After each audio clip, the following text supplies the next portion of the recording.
dah Caesar baru seminggu. Tak payah gatal-gatal pi jogging ke, pi hiking ke, pi buat senam aerobik ke. Duk sengat-sengat kat rumah tak boleh ke? At least seminggu dua. Bagi kering tu luka. Paling penting, jaga hygiene. Ada infection, ada nanah, berayang, pilah klinik, pi dressing.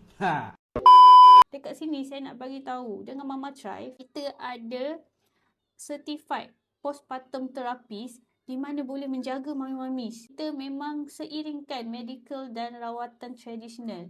Rawatan berjadual pun kita takkan buat untuk proses selama 7 ke 14 hari tu sebenarnya. Kalau betul-betul kita orang nampak luka jantung mamis tak baik lagi, okey, ataupun mamis terkena apa-apa, ataupun mamis tak reti nak jaga, tambah-tambah orang yang berbadan besar sedikit, possibility okey untuk terkena IBS ni tinggi.